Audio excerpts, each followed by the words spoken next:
Last Thursday was absolute chaos in the solar market. And I'm talking about the kind of chaos that makes investors lose sleep. Sunrun shares crashed nearly 41% in a single day. 41%. And it wasn't just Sunrun. SolarEdge dropped 26%, Enphase fell around 18%, complete Solaria plunged over 15%. They all got hammered with massive double-digit drops. So what caused this solar stock massacre? Let's dive in. Welcome back, everyone. Today we're unpacking one of the most brutal days I've seen in solar stocks. And trust me, if you're invested in solar, thinking about buying solar panels, or just want to understand what's happening in clean energy policy, you need to hear this. But first, hit that subscribe button and ring the notification bell because this kind of market analysis is exactly what we do here at Integrate Sun. So let's get straight to it. What triggered this massive sell-off? It all comes down to one thing: a tax bill moving through Congress. The U.S. House advanced a tax and spending bill, and according to Reuters, this is President Trump's proposal. Now, this bill includes some pretty significant measures that are aimed directly at the clean energy sector. We're talking about repealing grants for cutting air pollution, eliminating greenhouse gas emission incentives, and removing grants for buying electric heavy-duty vehicles. But here's the real kicker: the provision that sent solar stocks into freefall.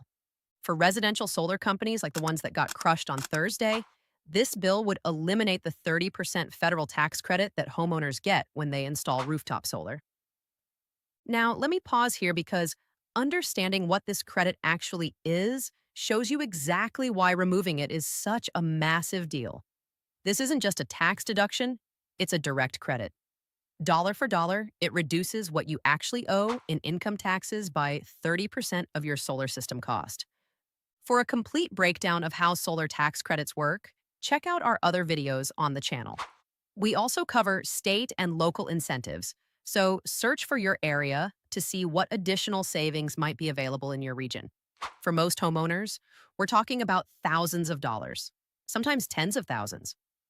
This credit has been a huge driver of solar adoption because it makes that upfront investment so much more affordable.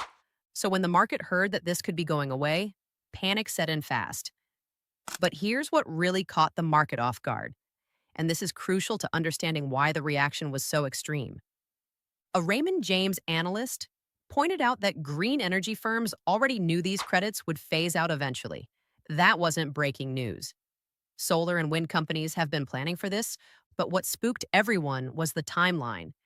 This bill seems to accelerate that phase out significantly, way faster than anyone was expecting.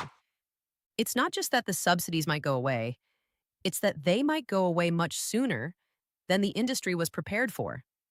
That sudden shift, that acceleration, is what triggered Thursday's bloodbath. So the House has advanced the bill, the market has reacted, but this story isn't over. All eyes are now on the Senate.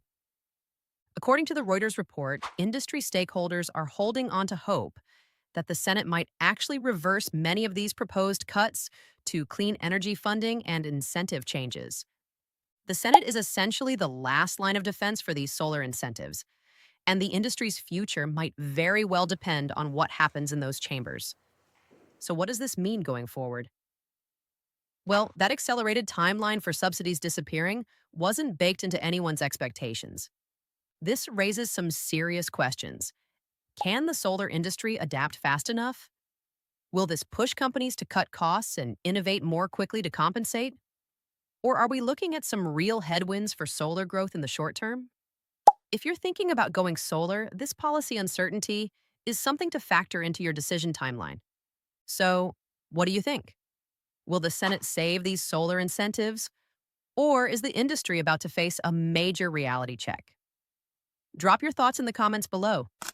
If this analysis helped you understand what's happening in the solar market, smash that like button, subscribe for more solar breakdowns, and I'll see you in the next one.